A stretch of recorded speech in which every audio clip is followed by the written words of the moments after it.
Thank you very much. Thank you very much.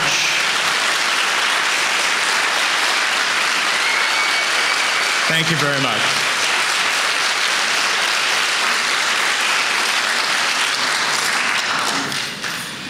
When you applaud before you know what I'm saying, it's an act of faith. So let me thank Dean Smith for his gracious introduction. Let me thank Seton Hall University and its School of Diplomacy and International Relations for hosting us today. It's one of the exceptional jewels of our state and our nation in preparing young men and women for service to their country, both at home and abroad. And I also want to recognize the many public officials and the community leaders who have joined us here today. I'm certainly honored by your presence. For 23 years as a member of the House Foreign Affairs and Senate Foreign Relations Committee, I have had the privilege of dealing with major foreign policy and national security issues. Many of those have been of a momentous nature. This is one of those moments. I come to the issue of the Joint Comprehensive Plan of Action with Iran as someone who has followed Iran's nuclear ambition for the better part of 2 decades. And I decide on whether to support or oppose an issue on the basis of whether it is, in my judgment, in the national interest and security of our country to do so. And in this case, a secondary but important question is what it means for our great ally, the State of Israel, and our other partners in the Gulf. Now, unlike President Obama's characterizations of those who have raised serious questions about the agreement or who have opposed it, I did not vote for the war in Iraq. I opposed it, unlike the Vice President and the Secretary of State, who both supported it. My vote against the Iraq war was unpopular at the time, but it was one of the best decisions I ever made. I also don't come to this question as someone, unlike many of my Republican colleagues, who reflexively oppose everything the President proposes. In fact, I have supported President Obama, according to Congressional Quarterly, 98% of the time in 2013 and 2014. And I can tell you my dear late mother would love for me to have listened to her 98% of the time. I didn't, and I revered her, but I didn't always agree with her 98% of the time. On key policies ranging from voting in the Finance Committee and on the Senate floor for the Affordable Care Act, to Wall Street reform, to supporting President Obama's Supreme Court nominees and defending the administration's actions in the Benghazi tragedy, his pivot to Asia, shepherding the authorization for the use of military force to stop Assad's use of chemical weapons during the time I was chairman of the Senate Foreign Relations Committee, to so much more. I have been a reliable supporter of President Obama. But my support is not and has not been driven by party loyalty, but rather by principled agreement, not principled expediency. And when I have disagreed, it is also based on principled disagreement. The issue before the Congress in September is whether to vote to approve or disapprove the agreement struck by the President and our P5 partners with Iran. This is one of the most serious national security, nuclear non-proliferation arms control issues of our time. It is not an issue of supporting or opposing the President. This issue is much greater and graver than that. And for me, I have come to my decision after countless hours in hearings, classified briefings, and hours of serious discussion and thorough analysis. And I start that analysis with the question, why does Iran, which has the world's 4th largest proven oil reserves with 157 billion barrels of crude oil, and the world's 2nd largest proven natural gas reserves with 1,193 trillion cubic feet of natural gas, need nuclear power for domestic energy? We know that despite the fact that Iran claims their nuclear program is for peaceful purposes, that they have violated the international will as expressed by various UN Security Council resolutions, and by deceit, deception, and delay, advance their program to the point of being a threshold nuclear state.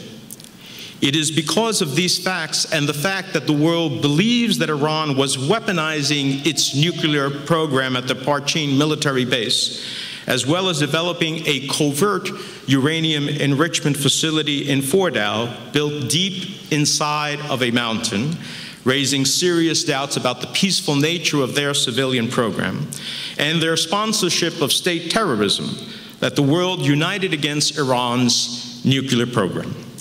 In that context, let's remind ourselves of the stated purpose of our negotiations with Iran.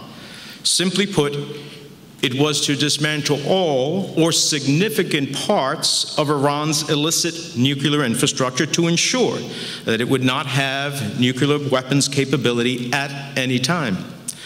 Not shrink its infrastructure, not limit it, but fully dismantle Iran's nuclear weapons capability. We said we would accommodate Iran's practical national needs, but not leave the region and the world facing the threat of a nuclear-armed Iran at a time of its choosing.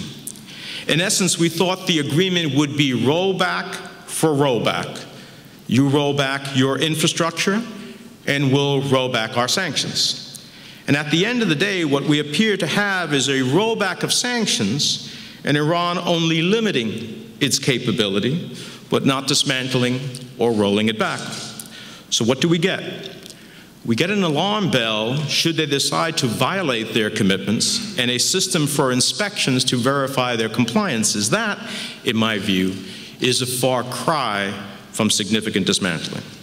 Now, I recall in the early days of the administration's overtures to Iran asking Secretary of State Kerry at a members' meeting of senators about dismantling Arak, Iran's plutonium reactor, and his response was swift and certain. He said, and I quote, "They will either dismantle it or we will destroy it." I remember that our understanding was that Fordow's facility was to be closed, that it was not necessary for a peaceful civilian nuclear program to have an underground enrichment facility, that the Iranians would have to come absolutely clean about their weaponization activities at Parchin and agree to promise anytime, anywhere inspections.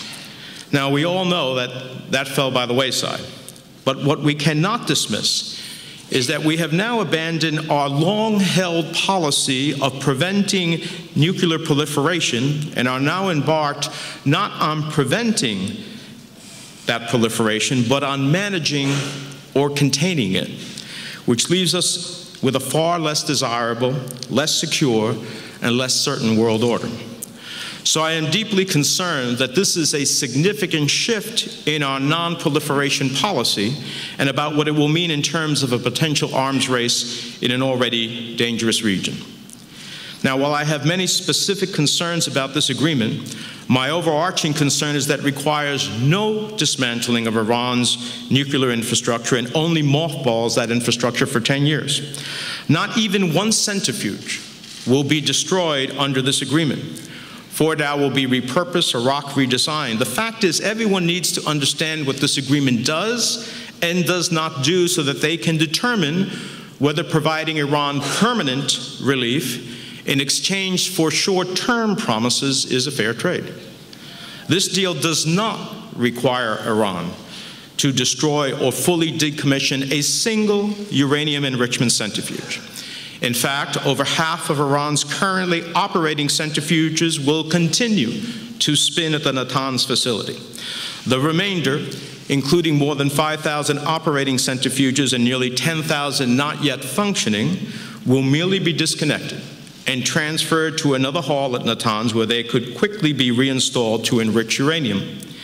And yet we, along with our allies, have agreed to lift the sanctions and allow billions of dollars to flow back into Iran's economy. We lift sanctions, but even during the first 10 years of the agreement, Iran will be allowed to continue research and development activity on a range of centrifuges, allowing them to improve their effectiveness over the course of the agreement. Clearly, the question is, What did we get from this agreement in terms of what we originally sought?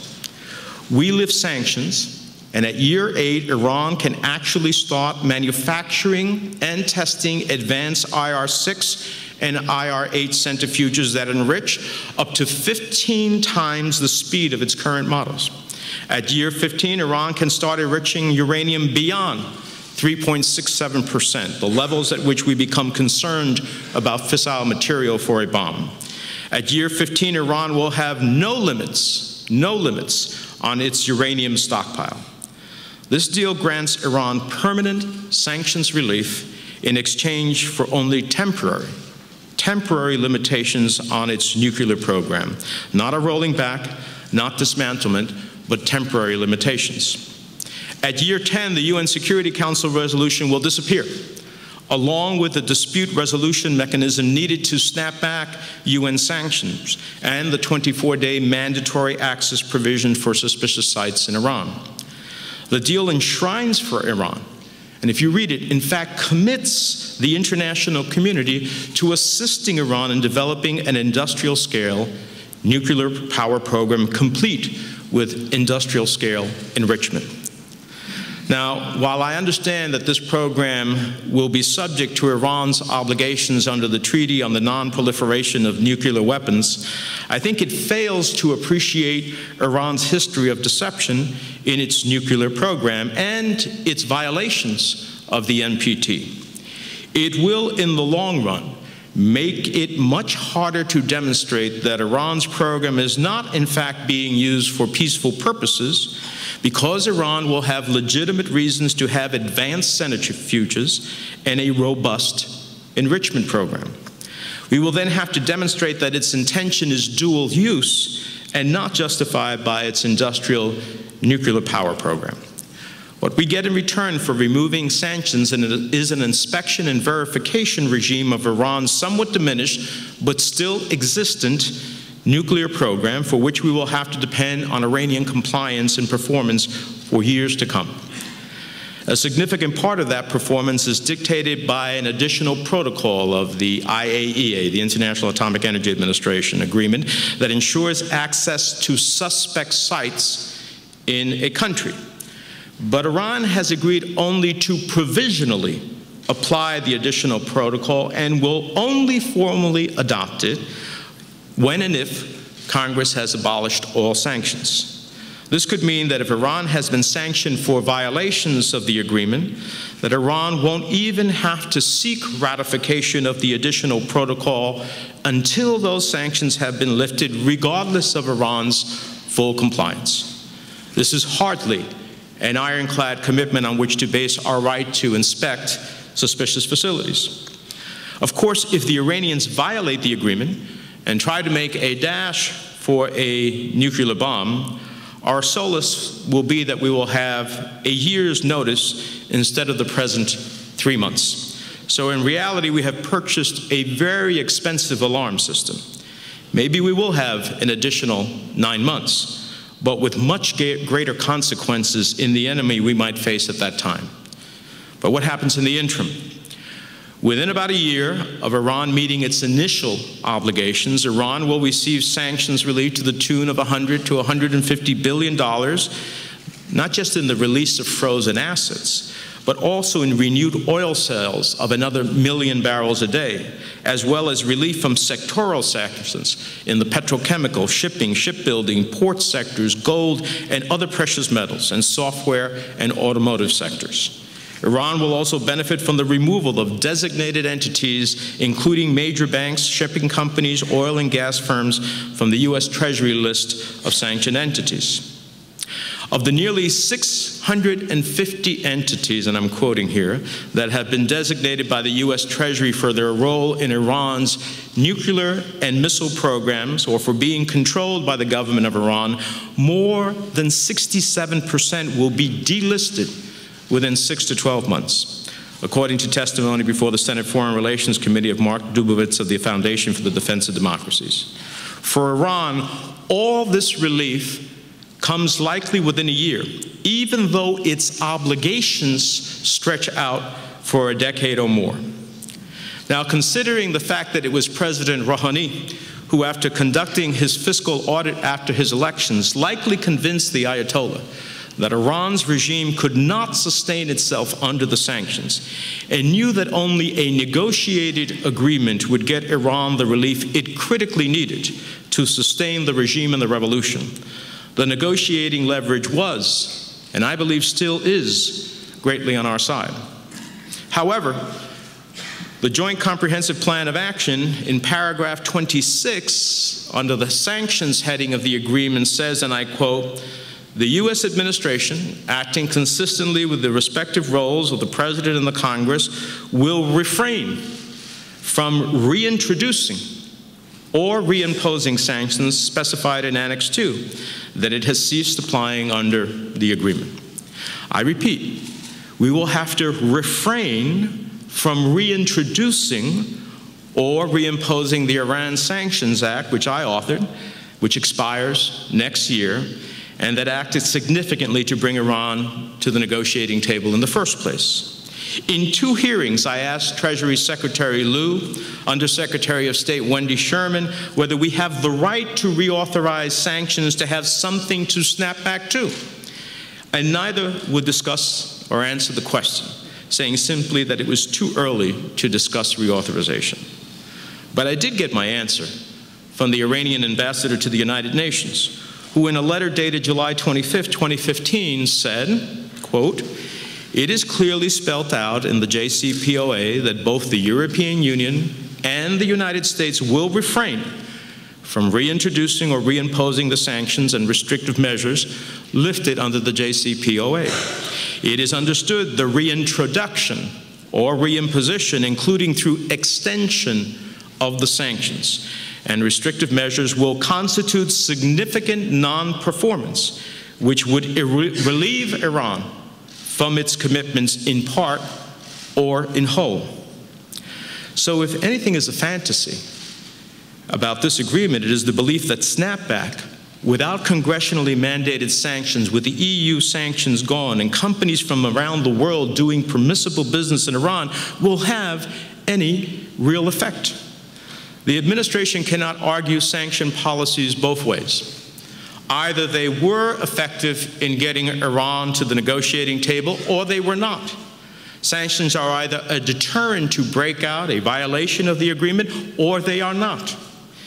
In retrospect, my one regret throughout this process is that I did not proceed with the Menendez-Kirk prospective sanctions legislation that would have provided additional leverage during the negotiations and would have also provided additional leverage in any possible post-agreement nullification by either them or by us.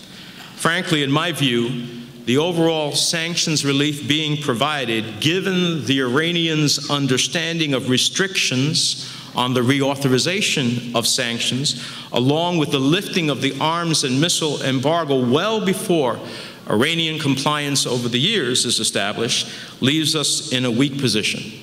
And to me, that is unacceptable.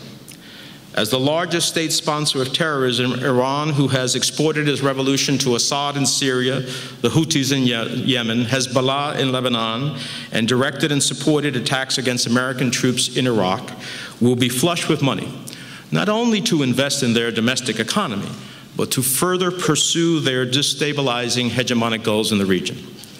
If Iran can afford to destabilize the region with an economy staggering under sanctions and rocked by falling oil prices, what will Iran and the Quds Force do when they have a cash infusion of more than 20% of their GDP, the equivalent of an infusion of $3.4 trillion into our economy? If there is a fear of war in the region, it is fueled by Iran and its proxies and exacerbated by an agreement that allows Iran to possess an industrial-sized nuclear program and enough money and sanctions relief to continue to fund its hegemonic intentions throughout the region. Imagine how a country like the United Arab Emirates, sitting just miles away from Iran across the Straits of Hormuz, feels after they signed a civilian nuclear agreement with the United States, considered to be the gold standard to not enrich or to reprocess uranium. What do our friends think when we give our enemies a pass, while holding them to the gold standard. Who should they trust? Which brings me to another major concern with the JCPOA, namely the issue of Iran coming clean with the possible military dimensions of its nuclear program. For well over a decade, the world has been concerned about the secret weaponization efforts Iran conducted at the military base called Parchin. The goal that we long sought, along with the international community, is to know what Iran accomplished at Parchin, not necessarily to get Iran to declare culpability, but to determine how far along they were in their nuclear weaponization program so we know what signatures to look for in the future. David Albright, a physicist and former nuclear weapons inspector and founder for the Institute of Science and International Security, has said, quote, addressing the IAEA's concerns about the military dimension of Iran's nuclear programs is fundamental to any long-term agreement. An agreement that sidesteps the military issues would risk being unverifiable. And the reason he says that, quote, an agreement that sidesteps the military issues would be unverifiable is because it makes a difference if you are 90% down the road in your weaponization efforts or only 10% advanced. How far advanced Iran's weaponizing abilities are has a significant impact on what Iran's breakout time to an actual deliverable weapon will be. In a report to the UN Security Council by a panel of experts established pursuant to UN Security Council Resolution 1929, the experts say, and I quote, the Islamic Republic of Iran possesses two variants of ballistic missiles that, according to experts, are believed to be potentially capable of delivering nuclear weapons. One, the Ghada missile, is a variant of a liquid-fuel Shahab-3 with a range of approximately 1,600 kilometers. The other is the solid-fuel Sajil missile with a range of about 2,000 kilometers. To put that in perspective, the Ghada missile has about a 650-mile range, which puts Afghanistan, Armenia, Azerbaijan, Bahrain, Cyprus, Georgia, India, Iraq, Israel, Jordan, Kazakhstan, Kuwait, and Kyrgyzstan, Oman, Pakistan, Qatar, Russia, Saudi Arabia, Syria, Tajikistan, Turkey, Turkmenistan, Ukraine, the United Arab Emirates, Uzbekistan, and Yemen in their sights. And the Sajil missile has a 1,250-mile range, which includes, in addition to those countries, obviously, Albania, Belarus, Bulgaria, China, Djibouti, Egypt, Eritrea, Ethiopia, Greece, Hungary, Kosovo, Libya, Macedonia, Moldova, Nepal, Romania, Serbia, Somalia, and Sudan. So with so much at stake, the IAEA, after waiting over 10 years to inspect Parchin, speak to Iranian nuclear scientists, and review additional materials and documents, are now told that they will not have direct access to Parchin. Lists of scientists the P5+1 wanted the IAEA to interview were rejected by Iran outright, and they are now given 3 months to do all of their review and analysis before they must deliver a report in December of this year. How the inspections and soil and other samples are to be collected are outlined in 2 secret agreements that the U.S. Congress is not privy to. The answer as to why we cannot see those documents is because they have a confidentiality agreement between the IAEA and Iran, which they say is customary. But this issue is anything but customary. If Iran can violate its obligations for more than a decade, it can't then be allowed to avail themselves of the same provisions and protections they violated in the first place. We would have to ask, why would our negotiators decide to negotiate access to other IAEA documents, but not these?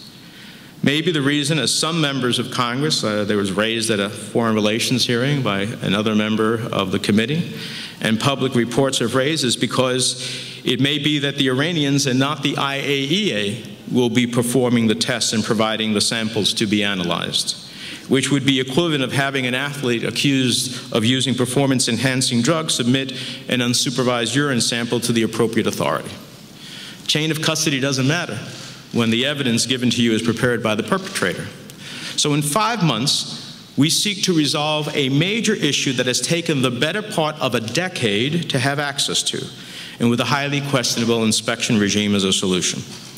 And according to an AP story of August 14th, and I quote, "They say the agency," meaning the IAEA, "will be able to report in December. But that assessment is unlikely to be unequivocal, because chances are slim that Iran will present all the evidence the agency wants, or give it the total freedom of movement it needs to follow up the allegations." And going on in that story, it says, "Still, the report is expected to be approved by the IAEA's board, which includes the United States and other powerful nations that negotiated the July 14th agreement. They do not want to upend their July 14th deal and will see the December report as, quote, closing the books on this issue," unquote. So it would seem to me that what we are doing is sweeping this critical issue under the rug. Now, Secretary Kerry has said in response to this, we have absolute knowledge with respect to the certain military activities they were engaged in. Yet for years, we have insisted on getting access to Parchin and acquiring the knowledge we need to know. General Hayden, the former CIA director, said, quote, "I'd like to see the DNI or any intelligence office repeat that for me." They won't. What he is saying is that we don't care how far they've gotten with weaponization. We're betting the farm on our ability to limit the production of fissile material, close quote. Now, if they want to make that bet, they can, but the administration should level with us and not insist that revelations of PMD are unimportant. Instead, General Hayden says, quote, "He's pretending we have perfect knowledge about something that was an incredibly tough intelligence target while I was director, and I see nothing that has made it any easier," close quote. So for me, the administration's willingness to forego a critical element of Iran's weaponization, past and present, is inexplicable. Our willingness to accept this process on Parchin is only exacerbated by the inability to obtain anytime, anywhere inspections, which the administration always held out as one of those essential elements we would insist on and could rely on in any deal. Instead, we have a dispute resolution mechanism that shifts the burden of proof to the United States and its partners to provide sensitive intelligence, possibly with the risk of revealing our sources and methods by which we collected the information, and allow the Iranians to delay access for nearly a month. A delay that would allow them to remove evidence of a violation, particularly when it comes to centrifuge research and development and weaponization efforts that can be easily hidden and would leave little or no signatures. The administration suggests that other than Iraq, no country was subjected to anytime, anywhere inspections. But Iran's defiance of the world's position, as recognized in a series of UN Security Council resolutions, does not make it any other country. It is their violations of the NPT and the Security Council resolutions that created the necessity for a unique regime and for anytime, anywhere inspections. Mark Dubowitz, the widely respected sanctions expert from the Foundation for Defense of Democracies, has said, quote, "For Secretary Kerry to claim we have absolute knowledge of Iran's weaponization activities is to assume a level of U.S. intelligence capability that defies historical experience. That's why he, President Obama, Undersecretary Sherman, IAEA Chief Amano, all have made the possible military dimensions resolution such an essential condition of any nuclear deal." He goes on to say, quote, "The U.S. track record in detecting and stopping countries from going nuclear should make Kerry more modest in his claims and assumptions. The U.S. missed the Soviet Union, China, India, Pakistan, Israel, and North Korea. Washington underestimated Saddam's program in 1990. Then it overestimated its program in 2003 and went to war to stop a non-existent WMD program." So it is precisely because of this track record that permitting Iran to have the size and scope of an industrialized nuclear program permitted under the JCPOA is one of the great flaws of this agreement. If President Obama's statement in his NPR interview of April 7th of this year that, quote, a more relevant fear would be that in year 13, 14, or 15 they have advanced centrifuges that enrich uranium fairly rapidly, and at that point breakout times would have shrunk down to almost zero, and that's a quote. Well, if that's true, then it seems to me that in essence this deal does nothing more than kick today's problem down the road for 10 or 15 years. And at the same time undermines the arguments and evidence we'll need because of the dual-use nature of their program, if we have to convince the Security Council and the international community to take action. Now, President Obama continues to erroneously say that this agreement permanently stops Iran from having a nuclear bomb. Let's be clear. What the agreement does is to recommit Iran not to pursue a nuclear bomb, a promise they have already violated in the past. It recommits them to the Nuclear Non-Proliferation Treaty, an agreement they have already violated in the past. It commits them to a new Security Council resolution outlining their obligations, but they have violated those in the past as well. So the suggestion of permanence in this case is only possible for so long as Iran complies and performs according to the agreement, because the bottom line is that this agreement leaves Iran with the core element of a robust nuclear infrastructure. The fact is, I believe, that success is not a question of Iran's conforming and performing according to the agreement. If that was all that was needed, if Iran had abided by its commitments all along, we wouldn't be faced with this challenge now. The test of success must be, if Iran violates the agreement and attempts to break out, how well will we be positioned to deal with Iran at that point? Trying to reassemble the sanctions regime, including the time to give countries and companies notice of sanctionable activity, which had been permissible up to then, would take up most of the breakout time, assuming we could even get compliance after significant national and private investments had taken place. That, indeed, would be a fantasy. So the suggestion of permanency in stopping Iran from obtaining a nuclear weapon depends on performance. And based on the long history of Iran's broken promises, defiance, and violations, that is hopeful. Significant dismantlement, however, would establish performance, and therefore eliminating the threat of the capability to develop a nuclear weapon would truly be permanent.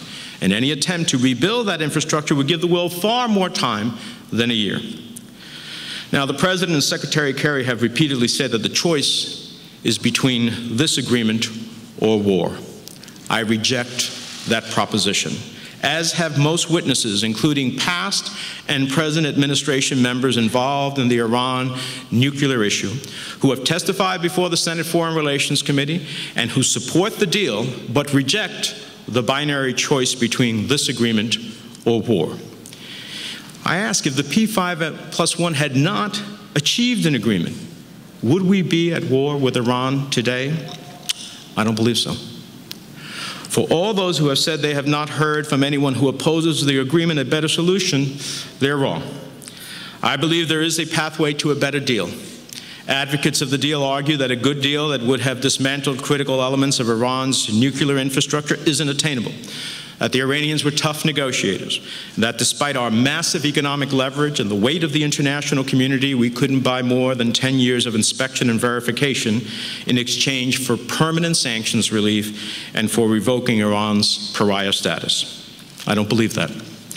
It is difficult to believe that the world's greatest powers, the United States, Great Britain, France, Russia, China, Germany, and the European Union sitting on one side of the table, and Iran sitting alone on the other side, staggering from sanctions and rocked by plummeting oil prices, could not have achieved some level of critical dismantlement. I believe we should have insisted on meeting the requirements we know are necessary to stop Iran from getting a nuclear weapons today and in 10 years, or we should have been prepared to walk away. And I believe we could still get a better deal, and here's how. We can disapprove this agreement without rejecting the entire agreement.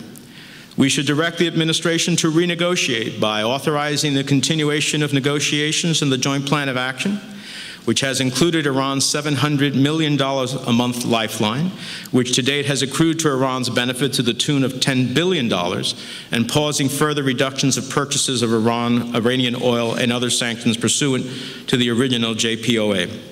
I'm even willing to consider authorizing a sweetener, a one-time release of a predetermined amount of funds as a good faith down payment on the negotiations. We can provide specific parameters for the administration to guide their continued negotiations and ensure that a new agreement does not run afoul of Congress. A continuation of talks would allow the reconsideration of just a few, but a critical few issues, including first, the immediate ratification by Iran of the additional protocol to ensure that we have a permanent international agreement with Iran for access to suspect sites. Second, a ban on centrifuge R&D for the duration of the agreement to ensure that Iran won't have the capacity to quickly break out, just as the UN Security Council resolutions and sanction snapback is off the table. Third, close the Fordow enrichment facility. The sole purpose of Fordow was to harden Iran's nuclear program to a military attack. We need to close the facility and foreclose Iran's future ability to use this facility. If Iran has nothing to hide, they shouldn't need to put it under a mountain. Fourth, the full resolution of the possible military dimensions of Iran's program. We need an arrangement that isn't set up to whitewash this issue. Iran and the IAEA must resolve the issue before permanent sanctions relief, and failure of Iran to cooperate with a comprehensive review should result in automatic sanction snapback. Fifth, extend the duration of the agreement. One of the single most concerning elements of the deal is its 10 to 15-year sunset of restriction on Iran's program, with off-ramps starting at year 8. We were promised an agreement of significant duration, and we got less than half of what we are looking for. Iran should have to comply for as long as they deceived the world's position, so at least 20 years. And sixth, we need agreement now about what penalties will be collectively imposed by the P5+1 for Iranian violations, both small and mid-size, as well as a clear statement as to the so-called grandfather clause in paragraph 37 of the JCPOA to ensure that the United States' position about not shielding contracts entered into legally upon reimposition of sanctions is shared by our allies. Now, at the same time, we should extend the authorization of the Iran Sanctions Act, which expires in 2016, to assure that we have an effective snapback option. We should consider licensing the strategic export of American oil to allied countries struggling with supply because Iranian oil remains off the market. We should immediately implement the security measures offered to our partners in the Gulf Summit at Camp David, while preserving Israel's qualitative military edge. The President should unequivocally affirm, and Congress should formally endorse, a declaration of U.S. policy that we will use all means necessary to prevent Iran from producing enough enriched uranium for a nuclear bomb, as well as building or buying one, both during and after any agreement. We should authorize now the means for Israel to address the Iranian threat on their own in the event that Iran accelerates its program, and to counter Iranian perceptions that our own threat to use force is not credible. And we should make it absolutely clear that we want a deal, but we want the right deal, and that a deal that does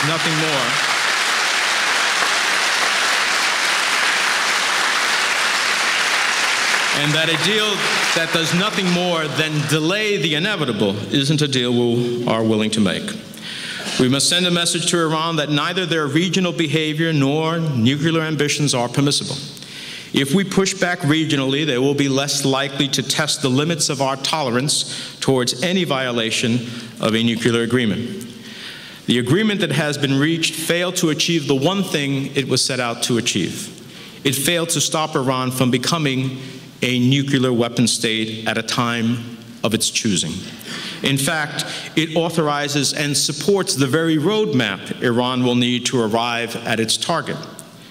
Now, I know the administration will say that our P5+1 partners will not follow us that the sanctions regime will collapse and that they will allow Iran to proceed as if they weren't worried in the first place about Iran crossing the nuclear weapons capability threshold. I heard similar arguments from Secretary Kerry when he was chairman of the Foreign Relations Committee, as well as Assistant Secretary of State Wendy Sherman, Assistant Secretary of the Treasury at the time David Cohen, and others, when I was leading the charge to impose new sanctions on Iran. That didn't happen then, and I don't believe it will happen now. Despite what some of our P5+1 ambassadors have said in trying to rally support for the agreement and echoing the administration's admonition that it is a take-it-or-leave-it proposition, our P5+1 partners will still be worried about Iran's nuclear weapons desires and their capability to achieve it. They and the businesses from their countries and elsewhere will truly care more about their ability to do business in a U.S. economy of $17 trillion than an Iranian economy of $415 billion. The importance of that economic relationship is palpable as we negotiate TTIP, the Transatlantic Trade and Investment Partnership Act. And at this juncture, I think it's important to note that an AP story acknowledges that over history, Congress has rejected outright or demanded changes to more than 200 treaties and international agreements, including 80 that were multilateral. Now, whether or not the supporters of the agreement admit it, the deal is based on hope. Hope that when the nuclear sunset clause expires, Iran will have succumbed to the benefits of commerce and global integration. Hope that the hardliners will have lost their power and the revolution will end its hegemonic goals. Hope that the regime will allow the Iranian people to decide their fate. And hope is part of human nature. But unfortunately, it is not a national security strategy. The Iranian regime, led by the Ayatollah, wants above all to preserve the regime and its revolution, unlike the Green Revolution of 2009. So it stretches incredulity to believe they signed on to a deal that would in any way weaken the regime or threaten the goals of the revolution. Now, I understand this deal represents a trade-off, a hope that things may be better in Iran in 10 to 15 years. Maybe Iran will desist from its nuclear ambitions. Maybe they'll stop exporting and supporting terrorism. Maybe they'll stop holding innocent Americans hostages. Maybe they'll stop burning American flags, and maybe their leadership will stop chanting "Death to America" in the streets of Tehran. Or maybe they won't. I know that in many respects it would be far easier to support this deal, as it would have been to vote for the war in Iraq at the time. But I didn't choose the easier path then, and I am not going to now. I know that the